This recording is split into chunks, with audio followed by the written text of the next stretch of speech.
Real quick, was there ever a question, was it always going to be Muirfield Village, the course? Did you ever think of connecting with Scioto where you grew up and have a tournament there? Or was it, I'm going to build this course and this is where we're No, gonna I don't think Scioto was not equipped to do this to start with.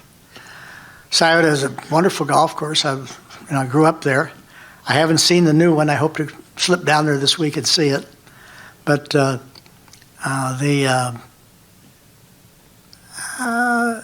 when we started this, well, let's go back. I can go back to 1966. We're sitting at the Masters. That was the year that when Bob Barton came down and he flew down and died in a plane crash. He and his wife Linda. And I was sitting around with Ivor Young, reflecting on what a great tournament the Masters was, and wouldn't it be great to bring something like this back to Columbus. And we didn't even think about Scioto. I said, I want Ivor to start looking for property. And he went around and looked for 10 or 11 different pieces of property found in Columbus. The first piece I looked at was this property right here. And it was sort of the section of where 3, 5, 1, 2, sort of in there, maybe it's about 100 and some acres. Then we added in another 100 acres, which is just on the north side of the Treshesky piece. And then we added in 1,100 and some acres I bought from a group in Cincinnati, which took us back, got 11 and 12, 15, 14, those holes.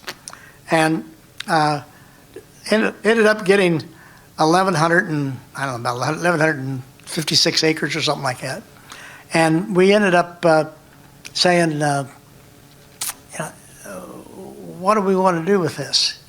Well, if I had my druthers, I probably wouldn't have had housing, but you couldn't possibly financially do it without it. So we did a public offering through the Ohio company for $9 million. Was what the offering was for, of which $2.45 million was for the golf course and clubhouse. $2.45 million to build a golf course and clubhouse. Well, I spent obviously the 245 on the golf course. I made a trade with the developer, and said, okay. I said, I want the golf course. You can have the development. I really wasn't interested in what was around the golf course. I wish I'd have saved some extra land for parking and so forth, because we ended up having to go buy extra land later. But we didn't do that. But you don't really realize what you're going to do to start with. And so I don't see what the devil was it we.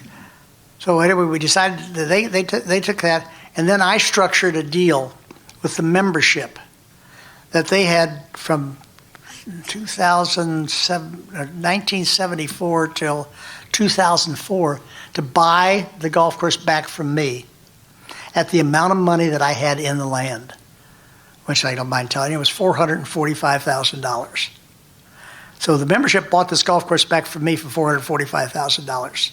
That was back in the day when the Japanese were offering $100 and $200 million for golf courses, and I said, no, thank you. This is not going anywhere. It's staying right here.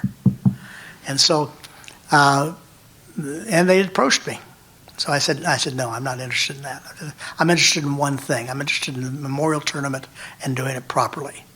And I wanted it to be membership. And the other thing is I structured so Jack Nicklaus couldn't make a profit from this. That's why I sold the club for what I did, and why I didn't get into the development.